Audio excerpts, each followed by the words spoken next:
नमस्कार, liver law में आपका स्वागत है। आज हम सेक्शन 24A और 24B जो 2019 के अमेंडमेंट से नई जोड़ी गई है, इन दोनों धाराओं को पढ़ेंगे।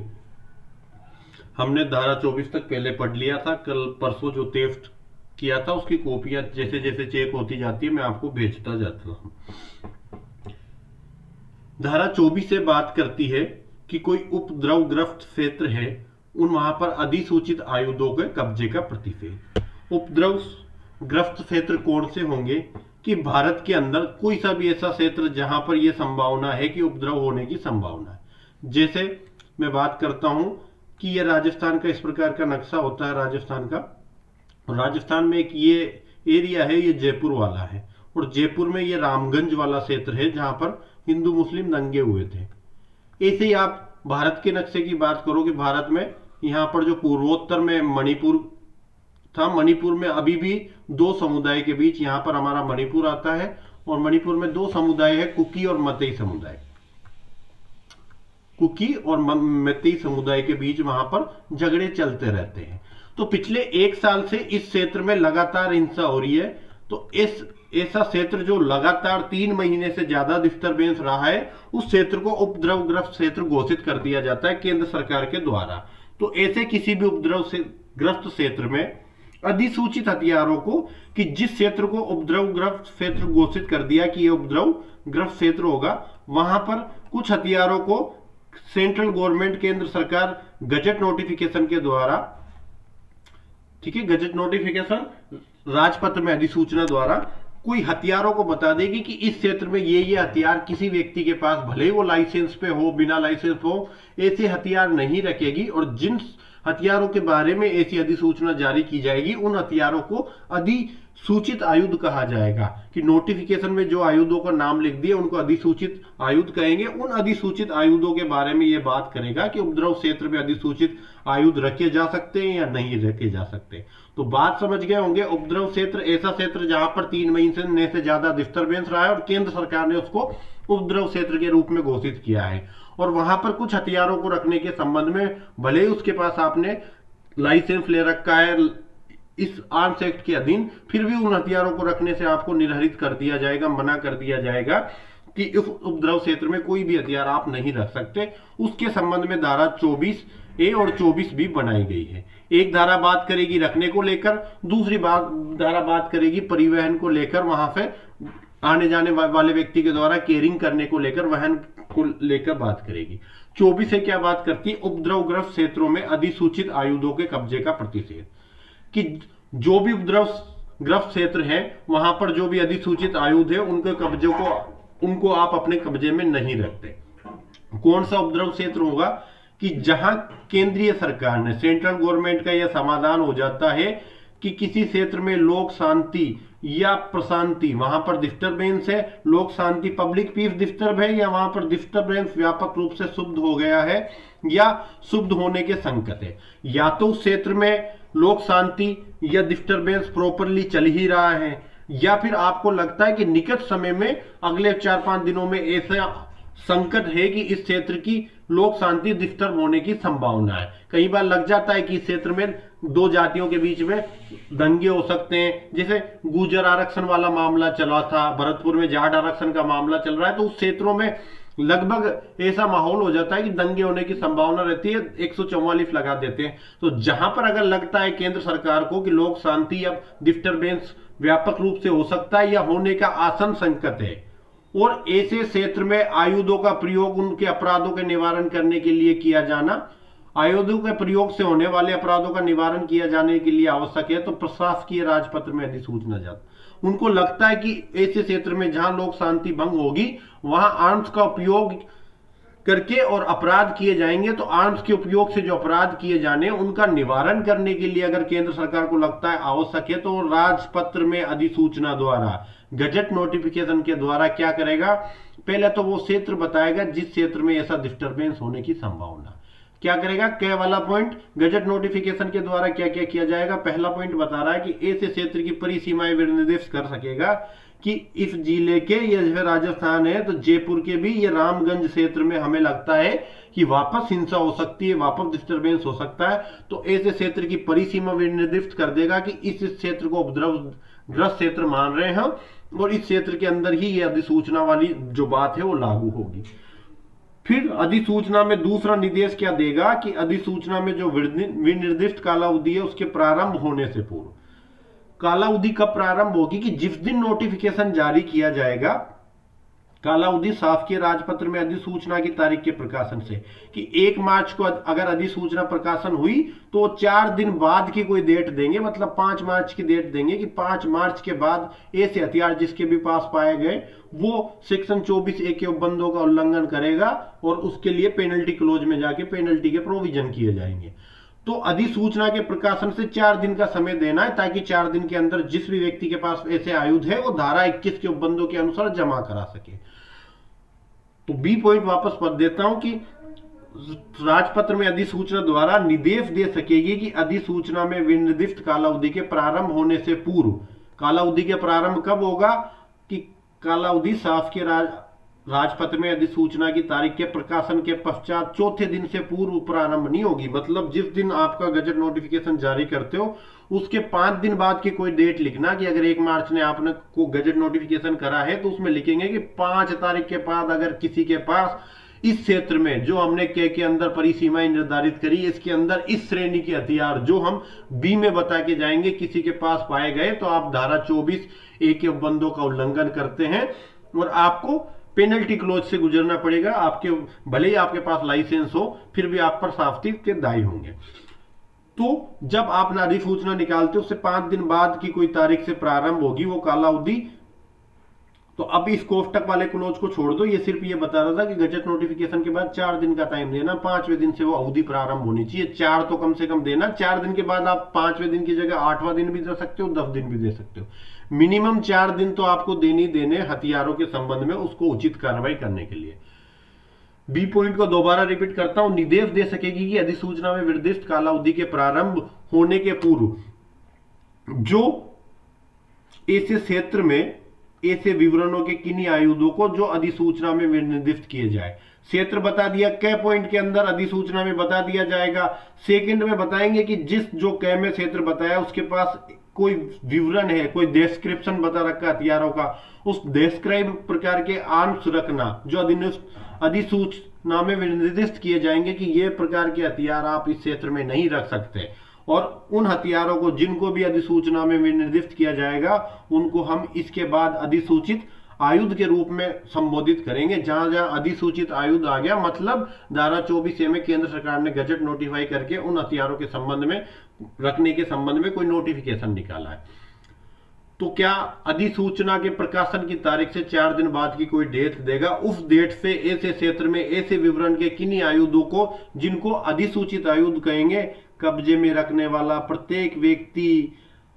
ऐसे प्रारंभ होने के पूर्व, प्रारंभ कब, जैसे 1 तारीख को नोटिफिकेशन निकला और 5 तारीख से वो अवधि प्रारंभ होगी कि 5 के बाद कोई हथियार नहीं रखेगा, तो ऐसी 5 तारीख के प्रारंभ से पूर्व धारा 21 के उपबंधों के अनुसार, धारा 21 में क्या कहते थे, जब आपके पास लाइसेंस या वो किसी गन को रखने के लिए आप विधिपूर्ण रूप से दायी नहीं रह गए तो आपको वो हथियार जमा कराना पड़ता था, या तो आपको निकटतम थाने के बाल साधक अधिकारी के पास या आर्म्स डीलर के पास जमा कराना पड़ता था, या सेना के किसी कमांड के अस्त्रागार में जमा कराना पड़ता था। तो जैसे ही नोटिफिकेशन जारी होता है जो हथियार बताते हैं जिस क्षेत्र के लिए, तो वो हथियार रखने वाला प्रत्येक व्यक्ति धारा 21 के उपबंधों के अनुसार उस हथियार को निक्षिप्त करेगा, जमा करेगा। धारा 21 में 3 जगह बता रखी, उन तीनों जगह में से जहां आपको लगता है वहां जमा करना है। और इस प्रयोजन के लिए किसी अधिसूचित आयुध को ऐसे व्यक्ति द्वारा कब्जे में रखना इस अधिनियम के किन्हीं अन्य उपबंधों में सिवाय धारा 41 के, धारा 41 को अपवाद के रूप में छोड़ा है। भले ही किसी भी उपबंधों में आपको बोल रखा है कि आप हथियार रख सकते हो लाइसेंस के साथ, वो सारों पर ओवरराइड करेगा ये 24A सेक्शन कि जो अधिसूचना में हथियार बता दिया, भले ही आपके पास लाइसेंस हो पर अधिसूचित कर दिया अगर उस हथियार को, उस क्षेत्र में आप वो हथियार रखते हो तो आपको धारा 21 के उपबंधों के अनुसार जमा कराना पड़ेगा। ये मान लिया जाएगा कि इस प्रयोजन के लिए कोई भी अधिसूचित आयुध है अगर ऐसे व्यक्ति के कब्जे में इस अधिनियम के किन्हीं अन्य उपबंधों में या तत्समय पूर्वक किसी विधि में होते हुए भी शासकीय राजपत्र में अधिसूचना के प्रकाशन की तारीख से विधि पूर्ण न रह गया समझा जाएगा। कि जिस दिन से गजट नोटिफिकेशन में जो डेट बता दी कि 5 तारीख से आप ये हथियार नहीं रख सकते जो अधिसूचना में बताया है, तो भले ही आप इस अधिनियम में या अदर एक्ट में हथियार रखने के लिए लाइसेंसधारी हो, आपको अलाउड कर रखा है, फिर भी नोटिफिकेशन करने के बाद आप उस तारीख से, जिस तारीख से अधिसूचना में तारीख बताइए, उससे आप वो हथियार रखने के लिए विधि पूर्वक नहीं रह गए हो, आपको वो हथियार जमा कराना पड़ेगा। तो सीधी सी बात है कि जो भी उपद्रव क्षेत्र है उस क्षेत्र में आप कोई भी हथियार लाइसेंस पे रखते हो, केंद्र सरकार एक आदेश निकालेगी, आदेश में बताएगी ये तो क्षेत्र है, इस क्षेत्र के अंदर ये कैटेगरी के हथियार जिसके भी पास है वो धारा 21 के उपबंधों के अनुसार उसको जमा कराने पड़ेंगे, भले ही उसके पास लाइसेंस हो। क्योंकि अगर उनके हथियार जमा नहीं कराए गए तो उन आयुधों से अपराध किए जाएंगे और अपराध से हिंसा बढ़ेगी। इसलिए केंद्र सरकार उपद्रव क्षेत्र में जो भी हथियार होते हैं उनके कब्जे को प्रतिषेध कर देती है धारा 24A के अनुसार। साथ ही अधिसूचना में सी पॉइंट कहता है कि अधिसूचना में केंद्र सरकार यह भी घोषित कर सकेगी कि अधिसूचना में निर्दिष्ट कालावधि के प्रारंभ होने से, जो 5 मार्च से जो कालावधि प्रारंभ हो रही थी कि 5 मार्च के बाद कोई हथियार नहीं रखोगे, और उसके लिए अवसान की जो भी तारीख बताएगी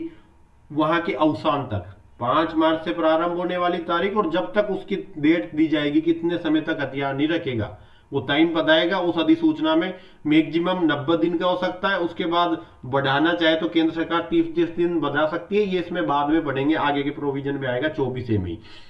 तो जिस तारीख से आपकी कालावधि अधिसूचना में बता रहा किस कालावधि से हथियार नहीं रख सकते, और जहां तक उसका टाइम पीरियड का अवसान नहीं हो जाता तब तक किसी व्यक्ति के लिए ऐसे क्षेत्र में जो अधिसूचना में बताया है वहां अधिसूचित आयुध को कब्जे में रखना विधिपूर्ण नहीं होगा। तो जिस कालावधि के प्रारंभ से लेकर समाप्ति तक जो अधिसूचना में कालावधि बताई है उस कालावधि तक किसी भी व्यक्ति के लिए उस क्षेत्र में जो अधिसूचना में बताया है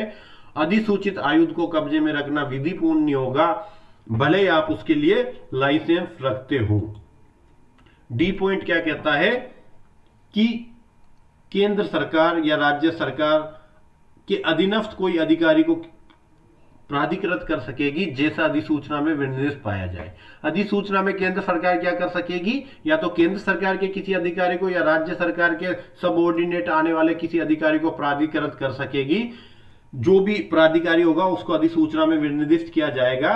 कि अगर अधिसूचना निकालने के बाद उस टाइम पीरियड में जो अधिसूचना में बता रखा है प्रारंभ होने से अवसान तक का, उस कालावधि के दौरान किसी भी समय ऐसे क्षेत्र में होकर गुजर रहे किसी व्यक्ति के पास या किसी भी परिसर में, एक तो जिस क्षेत्र को अधिसूचित कर दिया वहां पर किसी व्यक्ति के पास ऐसे हथियार नहीं होने चाहिए, दूसरा वहां उस क्षेत्र के किसी परिसर में ऐसे हथियार नहीं होने चाहिए, तीसरा उस क्षेत्र में से कोई पशु गुजर रहा है और उस पशु पे आप हथियार डाल के तस्करी कर रहे हो, ऐसा अलाउ नहीं है। कोई नौका है, यान है, उस पर भी आप हथियार लेकर नहीं जाओगे, और किसी भी प्रकृति के परिवहन के साधन है और भी कन्वेंस करने का किसी प्रकार का साधन है, जैसे वहां पर आप कोरियर के द्वारा गन रख के एक दूसरे को सप्लाई कर रहे हो, कि जैसे एक जिले के अंदर एक क्षेत्र से दूसरे क्षेत्र में कोरियर भेजते हो, कोरियर के अंदर आपने गन रख दी, तो ये भी कन्वेंसिंग का परिवहन का साधन है। तो किसी प्रकृति के परिवहन के साधन से पांचवा प्रकार है, देखो ट्रांसफर करने की, ये नहीं कर सकते आप सारा अलाउ,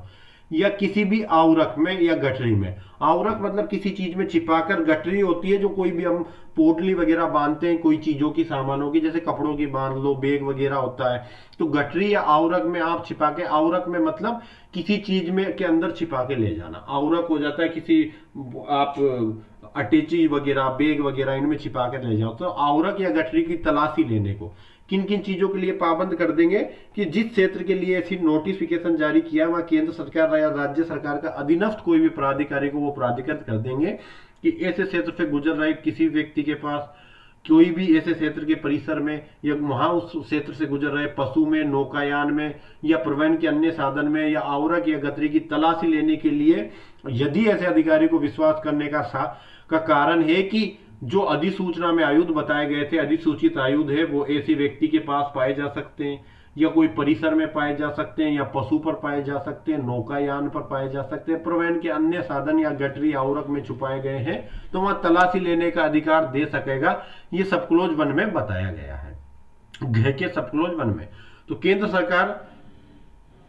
किसी व्यक्ति को, जो केंद्र सरकार का अधीनस्थ अधिकारी या राज्य सरकार का अधीनस्थ अधिकारी, उसको प्राधिकृत कर देगी कि उस क्षेत्र के अंदर किसी व्यक्ति की तलाशी ले सकते हैं, परिसर की, पशु की, नौकायान की, अन्य परिवहन के साधन है, आवरक है, गतरी, किसी की भी तलाशी ले लो, यदि उस अधिकारी के विश्वास करने का कारण है कि जो अधिसूचित आयुध है वो इस व्यक्ति के पास मिल सकते हैं, या इसने छिपाए, या इस परिसर में हो सकते हैं। ठीक है, तलाशी लेने के लिए संबंध में फर्स्ट प्रोविजन करता है डी पॉइंट का, अधिसूचना में निर्दिष्ट कालावधि के दौरान किसी भी समय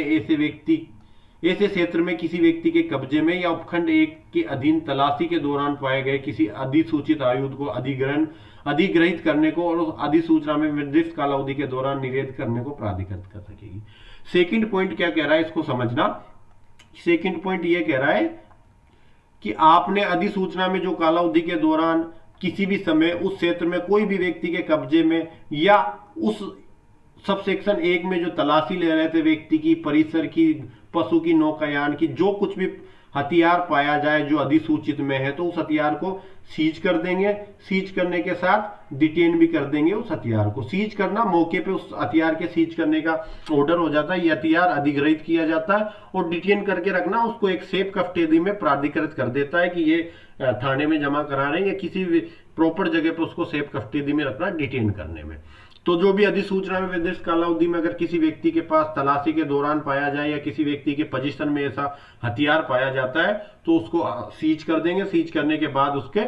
डिटेन करने को, निरोध करने को, उस हथियार को निरोध करने को प्राधिकृत कर सकेगी। 4 बातें की है अधिसूचना में कि केंद्र सरकार को लगता है, दोबारा इस चीज को रिकॉल करवा रहा हूं कि 24A में क्या लिखा है। केंद्र सरकार को लगता है कि कोई क्षेत्र है ऐसा है जहां उपद्रव हो सकता है, लोक शांति में डिस्टरबेंस हो सकता है या डिस्टर्ब होने का आशंक संकट है, तो केंद्र सरकार गजट नोटिफिकेशन के द्वारा 4 चीजें कर सकती है। पहली तो उस क्षेत्र की परिसीमाएं निर्धारित कर देगी जिस क्षेत्र में डिस्टरबेंस होने की संभावना है। सेकंड, अधिसूचना निकालेगी। अधिसूचना में 4 दिन बाद का कोई भी डेट दे देगी कि इस डेट से लेकर किसी के पास भी अगर अधिसूचना में जो हथियार बताए गए हैं, जिस विवरण के हथियार बताए गए वो विवरण पाए जाते हैं, भले ही इस अधिनियम के अधीन या किसी भी अन्य विधि के अधीन आप उस हथियारों को रखने के लिए प्राधिकृत हो, पर अधिसूचना निकलने के बाद आपके उस हथियारों को अपने कब्जे में रखना विधिपूर्ण नहीं रह गया, और आपको ऐसे हथियार धारा 21 के प्रोविजन के अनुसार जमा कराने होंगे, निक्षिप्त कराने होंगे, चाहे पुलिस स्टेशन में कराओ, आर्म्स डीलर के पास कराओ, ऐसा प्रोविजन कर देगी। सी, थर्ड पॉइंट क्या बात करता था? थर्ड पॉइंट बात कर रहा था कि जैसे ये अधिसूचना जारी हो जाती है, तो अधिसूचना में जो अवधि प्रारंभ है उससे लेकर अधिसूचना में बता रखा है कि इतने टाइम पीरियड तक आप वो हथियार नहीं रख सकते, जमा कराना है, तो प्रारंभ से लेकर अवसान तक आप ऐसे अधिसूचित आयुध को कब्जे में रखना आपके लिए विधिपूर्ण नहीं होगा। साथ में डी वाला पॉइंट ये कहता था कि केंद्र सरकार या राज्य सरकार के सबऑर्डिनेट किसी भी अधिकारी को प्राधिकृत कर सकेगी कि अधिसूचना में निर्दिष्ट क्षेत्र में कोई भी व्यक्ति की तलाशी ले सकता है, या फिर व्यक्ति के अलावा कोई पशु की, परिसर की, कोई नौकायान की या परिवहन के साधन की या आवरक गतरे की तलाशी ले लेगा। तलाशी में अगर किसी व्यक्ति के पास या कोई उपधारा 1 के अधीन तलाशी में किसी के पास भी अधिसूचित आयुध पाया जाए तो उसको अधिग्रहित कर लेगा, और उसको जो भी कालावधि अधिसूचना में बता रखी है 60 दिन 90 दिन, उसके लिए प्राधिकृत कर देगा निरोध में, उस हथियार को निरोध में रखने का। उपधारा 2 बात करती है किसी क्षेत्र की बाबत उपधारा 1 के अधीन जारी अधिसूचना में निर्दिष्ट कालावधि प्रथम बार में 90 दिनों से अधिक नहीं होगी। कि जो अधिसूचना निकाली जाएगी सबसेक्शन 1 में, उसमें जो टाइम पीरियड दिया जाएगा कि अधिसूचित क्षेत्र में हथियार रखने से मना किया जाएगा, तो कितने समय तक हथियार नहीं रखोगे, तो जब आप नोटिफिकेशन निकालते हो तो एक बार में मैक्सिमम 90 दिन से अधिक का टाइम पीरियड नहीं देंगे, कि एक बार में मैक्सिमम 90 दिन तक ही हथियार रखने से विधिपूर्णतः अपराधिकृत कर सकते हो आप किसी व्यक्ति को कि आप हथियार नहीं रख सकते, एक बार में 90 दिन से ज्यादा नहीं होगा। तो अधिसूचना में 90 दिन का टाइम पीरियड मैक्सिमम हो सकता है कि 90 दिन तक आप हथियार नहीं रख सकते, 90 दिन से कम भी हो सकता है पर 90 दिन से ज्यादा नहीं होगा। पर केंद्र सरकार अधिसूचना में जो कालावधि है उसको एक बार में 30 दिन बढ़ा सकती है। जैसे 90 दिन पूरे होने लगते हैं, केंद्र सरकार को लगता है कि इस क्षेत्र में फिर डिस्टर्बेंस खत्म नहीं हुआ और अभी लगातार उपद्रव चल रहा है, तो वो उसको 30 दिन बढ़ा सकती है, पर एक बार में 30 दिन ही बढ़ाना। प्रथम बार में मैक्सिमम 90 दिन, उसके बाद 30 दिन के लिए बढ़ाकर उस अधिसूचना को संशोधित कर देगी कि 90 दिन से अब 120 दिन किया जाता है, 120 दिन से 150 दिन किया जाता है, एक बार में 30 दिन ही बढ़ा सकते हैं। कब बढ़ाना है? जब उस सरकार की राय है कि ऐसे क्षेत्र में लोक शांति या प्रशांति का विक्षोभ या आसन संकट निरंतर रहता है, कि लगातार चल रहा है, खत्म नहीं हुआ, और ऐसे क्षेत्र में आयुध का से होने वाले अपराधों का निवारण करने के लिए ऐसा किया जाना समीचीन है। टोटल धारा का सीधा सा एक डिस्टर्बेंस क्षेत्र है, उसको अधिसूचित कर देंगे, हथियारों का विवरण उस अधिसूचना में दे देंगे, अधिसूचना निकालने से 4 दिन बाद का कोई भी टाइम रखेंगे कि इस टाइम से प्रारंभ होकर इस अधिसूचना के प्रोविजन, और एक टाइम पीरियड बताएंगे इस तक चलेंगे, इस दौरान आप अधिसूचित हथियार नहीं रख सकते। जैसे वो अधिसूचना निकल जाती है उस दिन से लेकर अधिसूचना में जो अवधि बता रखी है अवसान तक, वो उस भी टाइम पीरियड तक आप वो अधिसूचित हथियार को रखने से विधिपूर्ण रूप से प्राधिकृत नहीं रहोगे, अयोग्य हो जाओगे, आपको वो हथियार धारा 21 के अनुसार जमा कराने होंगे। साथ ही केंद्र सरकार के राज्य सरकार के अधिकारी को प्राधिकृत कर देगी कि आप तलाशी ले सकते हो किसी व्यक्ति परिसर की उस क्षेत्र में जिसके पास ऐसे हथियार मिलने की संभावना है, और अगर हथियार मिलते हैं, पाए जाते हैं, तो उनको सीज कर दो। सीज करने के बाद प्रॉपर कस्टडी में निरोध करने का उसका आदेश कर सकती है। टाइम पीरियड नोटिफिकेशन में एक बार 90 दिन हो सकता है, केंद्र सरकार बाद में एक बार में 30 दिन बढ़ा सकती है, यदि केंद्र सरकार को लगता है कि ऐसे क्षेत्र में अभी भी उपद्रव चल रहा है, उसमें सुधार नहीं हुआ। ठीक है। सबसेक्शन 3 कहता है कि जो तलाशी और अभिग्रहण की बात कर रहे हैं हम डी पॉइंट के अंदर, तो तलाशी और अभिग्रहण से संबंधित सीआरपीसी के प्रोविजन उपधारा 1 के अधीन तलाशी और अभिग्रहण को लागू होंगे। तो सीआरपीसी में जहां जहां तलाशी की बात की गई है, जहां जहां अभिग्रहण की बात की है, वो प्रोविजन एज इट इज इस यहां पर तलाशी को भी लागू होंगे। सबसेक्शन 4 बात करता है कि इस धारा के प्रयोजन के अंदर आयुध शब्द के अंदर गोला बारूद भी आएगा, तो केवल 24A में जहां जहां आयुध शब्द है उस आयुध के अंदर आपको गोला बारूद भी इंक्लूड करके चलना है। दूसरा इंटरप्रिटेशन क्लॉज क्या कह रहा है कि उपधारा 1 में मूल रूप से जारी की गई अधिसूचना की अवधि मूल रूप से कितने दिन बताई थी कि 90 दिन। उपधारा 2 के अधीन बढ़ाई गई है, तो ऐसी अधिसूचना के संबंध में विनिर्दिष्ट कालावधि के निर्देशों का अर्थ इस प्रकार बढ़ाई गई कालावधि के प्रति निर्देशों के रूप में लगाया जाएगा कि 90 दिन के बाद भी अगर उपधारा 2 के अधीन 30 दिन की बढ़ाई गई है, तो यह माना जाएगा कि मूल अधिसूचना में ही वो अवधि बढ़ाई जा रही है। ठीक है। ये प्रोविजन 24A बता रहा था। ठीक है। अब देखते हैं इंग्लिश में क्या कहना चाह रहा है 24 है। Prohibition as to possession to of notify arms in disturbing areas etc. where the central government satisfied that there is extensive disturbance of public peace, लोक शांति में शुद्ध होने का डिस्टर्बेंस होने की संभावना है, या ट्रांजिलिटी और imminent danger of the such disturbance in any area, कि किसी क्षेत्र में इमिनेंटली डेंजर फील होता है, उनको लगता है कि इस प्रकार का डिस्टर्बेंस हो सकता है, और साथ में यह भी लगता है कि for the prevention of offences involve use of arms in such area, कि उस क्षेत्र में जो अफेंस होंगे उनके प्रिवेंशन के लिए, अफेंस कौन से, आर्म्स के यूज के द्वारा जो भी इन्वॉल्विंग करते हुए जो अफेंस होंगे उनके प्रिवेंशन के लिए ऐसा नेसेसरी है, इट इज नेसेसरी और expedient so to do it may by notification in official gazette, तो वो नोटिफिकेशन निकाल सकता है ऑफिशियल गजट में। पहले तो स्पेसिफाई करेगा लिमिट ऑफ सच एरिया की वो क्षेत्र कौन सा होगा जिसके संबंध में ये अधिसूचना हम निकाल रहे हैं। दूसरा, direct date before the commencement of period specified in the notification, बताएगा कि नोटिफिकेशन में जो कमेंसमेंट है, स्पेसिफिक पीरियड है, उसके बाद कोई भी हथियार नहीं रखेगा। Which period shall be at period commencing at the date not earlier than the 4th day after the date of publication of notification, कि जो कमेंसमेंट डेट बताई जाएगी वो नोटिफिकेशन निकालने के 4 दिन बाद की होनी चाहिए। 4 दिन बाद की कभी भी हो सकती है कि एक को आपने गजट नोटिफाई किया तो आपको 4 दिन बाद का से ही टाइम पीरियड स्टार्ट करना है कि आप 5 तारीख से हथियार नहीं रख सकते, 8 से नहीं रख सकते, 10 से नहीं रख सकते। मिनिमम नोटिफिकेशन निकालने के बाद आपको 4 दिन देना है हथियार जमा कराने के लिए। Every person having in possession in such area any arms of such description age may be specified in the notification, the arms so specified being hereafter in the section referred to be as notify on। जो जो इसमें arms बताए जाएंगे उनको आगे से notify arms के रूप में संबोधित किया जाएगा। आपको shall deposit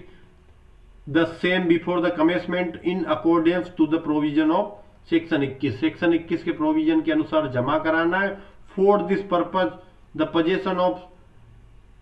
possession by such person of any notified arms shall not be withstanding anything contained in any other provision of this act। Exception के रूप में सेक्शन 41 रखा है कि सेक्शन 41 को यहाँ एक्सेप्शन रखा है, वो डिस्टर्ब नहीं करेगा। बाकी आपको सेक्शन 41 की कंडीशन को छोड़कर हर कंडीशन में आपको वो हथियार जमा कराना होगा। in any other law for the time being in force as from the date of publication of such notification in the official gazette be deemed to have ceased to be lawful। कि जैसे notification out हो जाता है उसमें जो time period बता रखा है उस टाइम पीरियड में उस स्पेसिफिक एरिया में स्पेसिफिक आर्म्स रखना लॉफुल नहीं रह जाएगा, अगर रखते हो तो सीज कर दिया जाएगा। साथ में डिक्लेयर करेगी declare date as from the commencement of and until the expiry of the period specified in the notification it shall not be lawful for any person to have in his possession in such area by any notified arms। ठीक है, बात आपको समझ में आएगी होगी कि declare कर सकेगा कि जब वो कमेंसमेंट पीरियड स्टार्ट होता है और जहां एक्सपायर होता है उस स्पेसिफिक पीरियड स्पेसिफाइड में नोटिफिकेशन में बताया हुआ नोटिफाई आर्म्स उस स्पेसिफिक एरिया में आप पोजीशन में नहीं रख सकते, अनलॉफुल है आपके लिए ऐसा पोजीशन में रखना। Authorise any arms authorise any such officer subordinate in the central government or the state government. Authorise कर सकती है सेंट्रल गवर्नमेंट स्टेट गवर्नमेंट के सबऑर्डिनेट ऑफिसर को कि specific in the notification, notification में विशेष रूप से उस अधिकारी का नाम बताएगी। इस अधिकारी को तलाशी और अभिग्रहण करने की शक्ति होगी। क्या क्या करने की? To search in any time during the period specified in the notification. Notification में जो टाइम पीरियड है कमेंसमेंट से लेके एक्सपायरी तक का, उस पीरियड में एनी पर्सन को या पासिंग थ्रू जो भी उस क्षेत्र से गुजर रहा है, कोई प्राइम प्रीमाइसेस है वहां का, कोई एनिमल है, कोई वेसल्स है, व्हीकल है या कन्वेंस के कोई भी साधन, किसी भी नेचर का कन्वेंस का साधन है, passing through any respectable and other container of what ever nature in such area if such officer has reason to believe that any notified arms are secret by such person or in such premises or on such animal or in such vessel, vehicle, other conveyance or in such respectable or other container। ठीक है, बात आपको समझ में आएगी होगी कि क्या कहना चाह रही है धारा।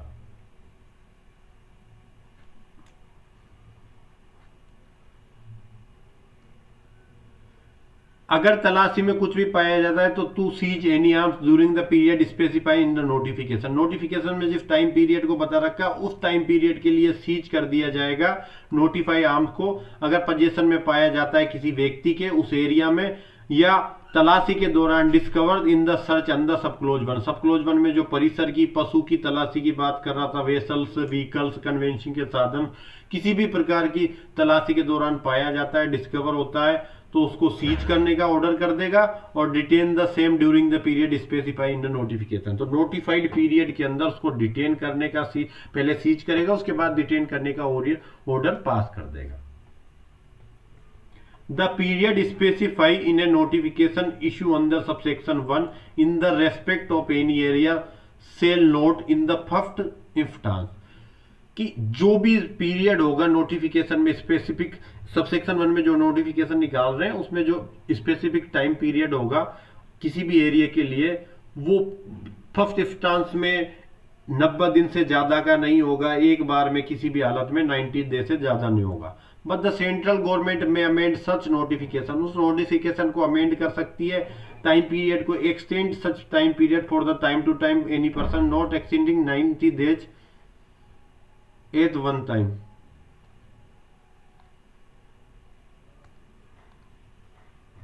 30 दिन कर सकती है, ये अमेंडमेंट हो गया। ये यहां पर आप देख लेना कि एक दिन में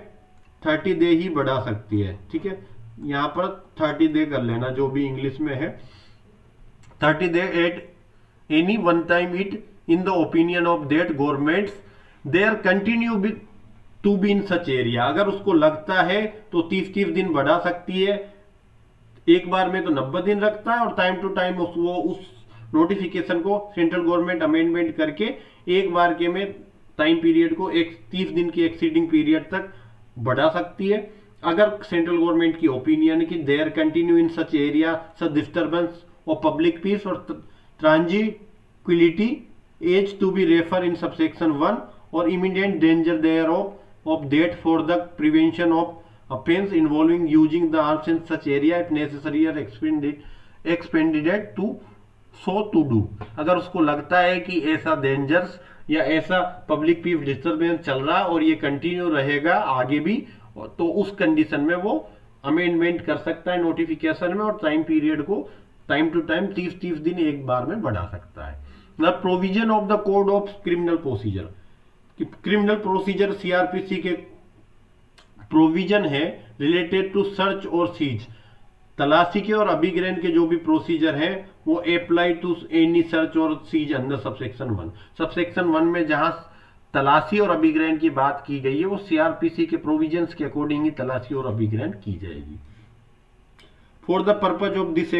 this section arms including ammunition, arms शब्द के अंतर्गत जहां जहां इस सबसेक्शन में इस 24A के अंदर जहां जहां आर्म्स शब्द यूज किया वहां एम्यूनिशन आर्म्स के अंदर इंक्लूड है, आयुध के अंदर गोला बारूद शामिल है। Where the period specify in the notification as originally issue in subsection 1, कि सबसेक्शन 1 में जो जो कालाउदी शब्द यूज किया जाएगा वो सबसेक्शन 2 के अनुसार अगर उसमें सबसेक्शन 1 में अमेंडमेंट कर दिया जाता है तो ये माना जाएगा कि सबसेक्शन 1 में जो टाइम पीरियड बार बार बोला जा रहा है notify period notify period specify, वो अमेंडमेंट पीरियड ही माना जाएगा। द स्पेसिफिक पीरियड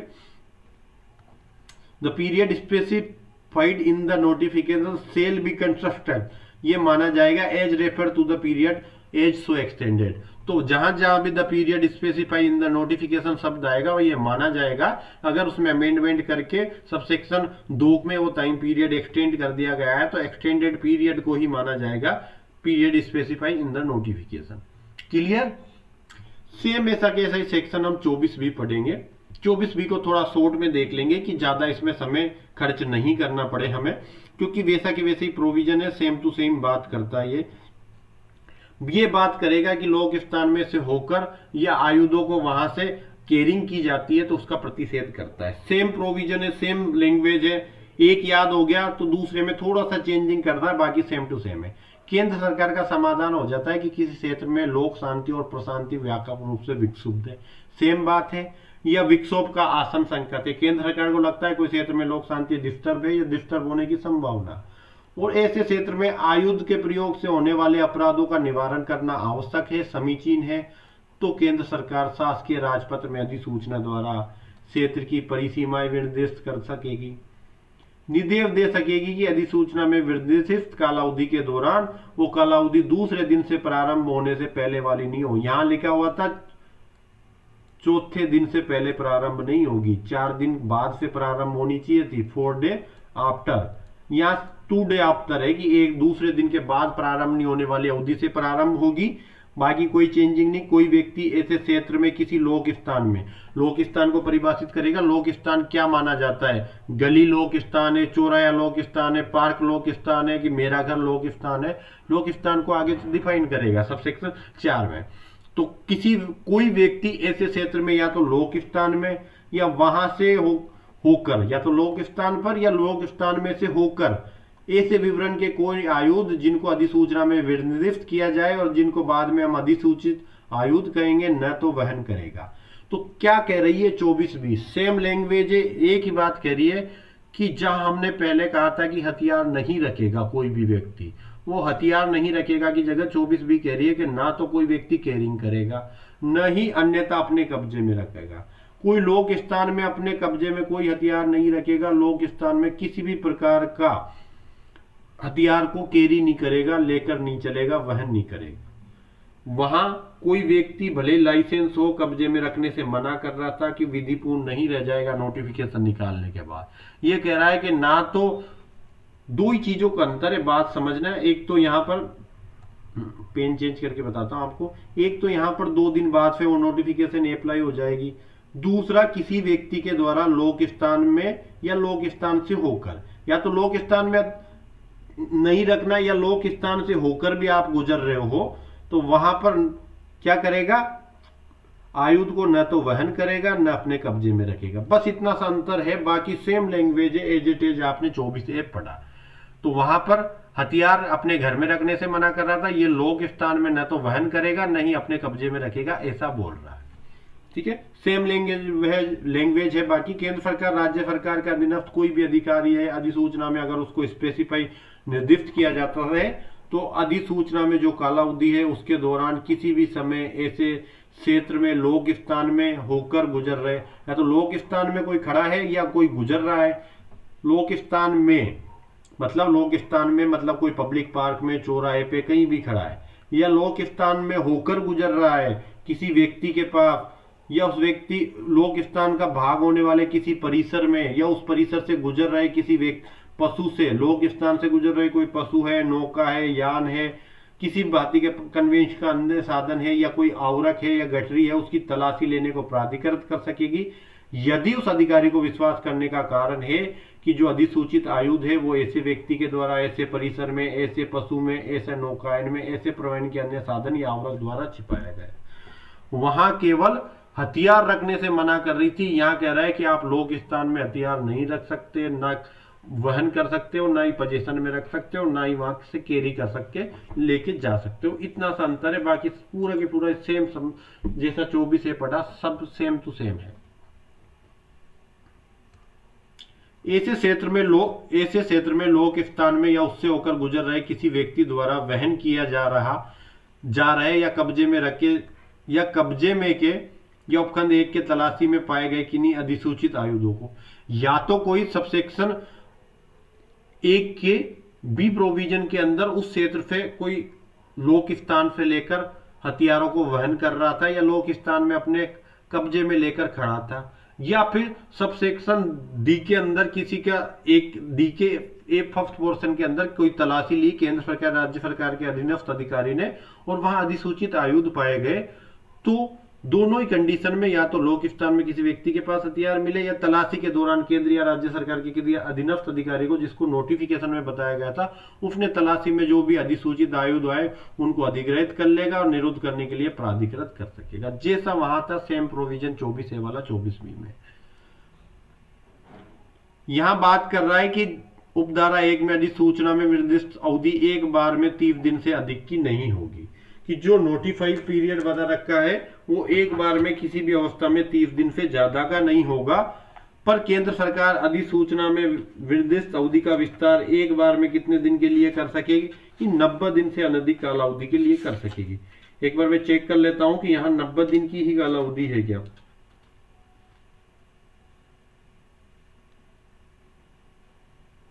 हाँ, एक समय में 90 दिन के लिए बढ़ा सकेगी, वहां 30 दिन बढ़ाने की बात कर रहा था। तो एक बार में तो अधिसूचना में जो अवधि बताई जाएगी नोटिफिकेशन फर्स्ट बार निकालने पे, वो मूल अवधि एक बार में 90 दिन से ज्यादा नहीं होगी, सेम टू सेम है। पर केंद्र सरकार अधिसूचना में कालावधि का विस्तार समय समय में एक समय में 90 दिन कर सकेगी, वहां यह अवधि थी 30 दिन बढ़ा सकती थी एक बार में, या 90 दिन बढ़ाने का टाइम पीरियड दे रखी है। अगर केंद्र सरकार की यह राय है कि उस क्षेत्र में लोक शांति या प्रशांति में विक्षोभ होने की संभावना, यहाँ उसका आसन संकट निरंतर बना रहता है, तो केंद्र सरकार ऐसे क्षेत्र में आयुधों का निवारण करने के लिए, ताकि आयुध से किसी प्रकार का अपराध ना हो, ऐसे अपराधों का निवारण करने के लिए टाइम पीरियड को 90 दिन बढ़ा सकती है। तो ओरिजिनल जो नोटिफिकेशन होगी, ओरिजिनल नोटिफिकेशन का टाइम पीरियड कितना होगा, 90 डेज होगा, और बाद में उसको अमेंडमेंट के द्वारा एक्सटेंड कर सकते हैं। अमेंडमेंट के द्वारा एक्सटेंडेड पीरियड कितना होगा, वन टाइम में 90 डे हो सकता है, जबकि 90 एक कह रहा था वन टाइम में 30 दिन बढ़ा सकते हो, या 90 दिन डेज बढ़ाने की बात कर रहा है, थोड़ा सा चेंजिंग है। बाकी सब सेक्शन 3 वैसी बात कर रहा है कि तलाशी और अभिग्रहण से संबंधित प्रोविजन उपधारा 1, मतलब सीआरपीसी 1973 में तलाशी और अभिग्रहण के जो प्रोविजन है वो उपधारा 1 के अधीन तलाशी अभिग्रहण को लागू होंगे। सेम एज 24A जैसा पढ़ लिया वैसे 24B है। 3 चीजों का परिवर्तन करके चलना। पहले सब सेक्शन 4 पढ़ लेते हैं, फिर मैं आपको इसको रिकॉल करा देता हूं कि आयुध के अंदर गोला बारूद भी आता है, वहां भी था। लोक स्थान के अंदर क्या क्या आता है कि या तो लोक के लिए, पब्लिक के लिए, या लोगों के किसी वर्ग के लिए उपयोग करने के लिए आश्रित या पहुंच का कोई भी स्थान, या तो पब्लिक के द्वारा या पब्लिक की किसी विशेष क्लास के द्वारा उपयोग के लिए आश्रित या पहुंच का कोई भी स्थान हो सकता है। जैसे एक कोई क्लब है, उस क्लब में केवल विशेष वर्ग के लोग ही जा सकते हैं, या कोई विशेष क्षेत्र के लिए ही बना हुआ है। जैसे कई समाज अपने लिए पब्लिक पार्क बना लेते हैं, या ओरन एक शब्द है, आपने सुना होगा कि एक जो मंदिर होता है, मंदिर के आसपास की जो भी वन भूमि होती है उसको ओरन क्षेत्र घोषित कर देते हैं। ओरन का मतलब कि वहां धार्मिक आस्था है, उस ओरन क्षेत्र में आप पेड़ नहीं काट सकते। तो जैसे मान लो विश्नोई समाज का मंदिर है, राजपूत समाज का मंदिर है, या फिर अन्य समाज के मंदिर हैं, उन मंदिरों में जाकर आप वहां के मंदिर में उसी समाज के लोग जाते हैं विशेष रूप से, ठीक है। कि विश्नोई समाज के जाम्बू जी का जहां मंदिर बना हुआ है, वहां समरा तलदोरा है, वहां पर विश्नोई समाज के लोग जाते हैं। मैं जाट समाज की बात करूं तो खरनाल में तेजा जी का मंदिर बना हुआ, मैक्सिमम जाट समाज के लोग जाते हैं। तो अगर कोई लोगों के क्लास के द्वारा उपयोग में किया जाता है तो वो भी लोक स्थान ही है। तो जैसे तेजा जी मंदिर के खरनाल के आसपास जो भी लोग वहां पर मंदिर के आसपास जाते हैं वो भी लोक स्थान है। या तो कोई पब्लिक के द्वारा यूज किया जा रहा है टोटल ही, जैसे कोई भी हम सार्वजनिक पार्क है, सब लोग जाते हैं, अलग अलग क्षेत्रों में अलग अलग पार्क होते हैं, कोई भी जाओ कोई दिक्कत नहीं है। जयपुर में सेंट्रल पार्क है, कहीं भी जाओ कोई दिक्कत नहीं। या कोई विशेष वर्ग के द्वारा यूज किया जाता है, जैसे राजपूत समाज का कोई विशेष स्थान है, वो राजपूत समाज के सभी लोगों के द्वारा यूज किया जाता है, तो वो भी लोक स्थान में आएगा। पब्लिक पार्क है, खुले चौराहे, स्कूल का ग्राउंड है, ये सब लोक स्थान होते हैं भाई, ठीक है। स्कूल का ग्राउंड लोक स्थान होता है, ध्यान रखना विशेष रूप से कि जहां जहां अपराध होगा वो लोक स्थान माने जाते हैं ऐसी जगह। पर मेरा घर निजी परिसर है, यह लोक स्थान नहीं है, आपका घर लोक स्थान नहीं है। स्कूल क्यों लोक स्थान है कि लोगों के द्वारा उपयोग में लिया जाता है, बच्चे जाते हैं, सारे लोग जाते हैं, बच्चे पढ़ने जाते हैं, तो कई बच्चों के द्वारा उपयोग में लिया जाता है, तो वो पब्लिक प्लेस के रूप में होता है स्कूल, ठीक है। जहां उपधारा 1 के अधीन मूल रूप से जारी की गई अधिसूचना उपधारा 2 के अधीन बढ़ाई गई हो तो यह मान लिया जाएगा कि अधिसूचना के संबंध में निर्दिष्ट कालावधि के निर्देशों का अर्थ इस प्रकार बढ़ाई गई कालावधि के प्रति निर्देशों के रूप में लगाया जाएगा। सेम चेंजिंग, कोई चेंजिंग नहीं है, वैसा के वैसा ही है। 4 दिन बाद का टाइम पीरियड से स्टार्ट करना था, या 2 दिन बाद का बात करेगा। यहाँ कहेगा कि व्यक्ति लोक स्थान में अधिसूचित आयुध को न तो वहन करेगा न कब्जे में रखेगा। तलाशी वैसे ही होगी जैसे वहां होती थी। लोक स्थान में कोई भी व्यक्ति की तलाशी ली जा सकती है अगर वो लेके जा रहा है लोक स्थान से। यहाँ टाइम पीरियड एक बार में 90 दिन था, वहां भी 90 दिन है। यहाँ एक बार में 90 दिन और बढ़ा सकता है केंद्र सरकार अमेंडमेंट करके, वहां 30 दिन ही बढ़ा सकता था 24A में। बाकी लोक स्थान को अलग से परिभाषित किया, और 24A और 24B में किसी प्रकार का कोई फर्क नहीं है। एक कब्जे में रखने की बात कर रहा था कि ऐसे अधिसूचित आयुध को भले ही आपके पास लाइसेंस हो, आप जैसे अधिसूचना जारी करती है जमा करानी है। ये कहता है कि अधिसूचित आयुध है वो लोक स्थान में न तो आप वहन कर सकते हो, न ही आप किसी प्रकार से उसको कब्जे में रख सकते हो, पोजीशन में रख सकते हो। बस इतना सा अंतर है, ठीक है। देख लोगे इसके इंग्लिश टर्म्स, देख लो, मैं कॉपी चेक कर लूंगा, समय एक्स्ट्रा मिल जाएगा मुझे, कॉपियां चेक करके जल्दी भेज दूंगा। सेम वैसे के वैसे ही प्रोविजन है। इंग्लिश वाले मीडियम वाले मेरे को नहीं लगता ज़्यादा दिक्कत है, आप एक बार पढ़ लोगे समझ लोगे। और कोई दिक्कत आती है तो मुझे मैसेज करके बता देना, ठीक है। आज से थोड़ा सेटअप कर रहा हूँ, कल से टाइम पीरियड एक टाइम बाउंड करके फिक्स क्लासेस दूंगा, क्योंकि काफ़ी डिस्टरबेंस मेरी वजह से आपको ना हो, इस प्रकार की व्यवस्था मैं कल से करने का प्रयास कर रहा हूँ। Thank you so much. पढ़ते रहिए, टेस्ट की कॉपियाँ आपकी चेक करके भेज दी जाएगी।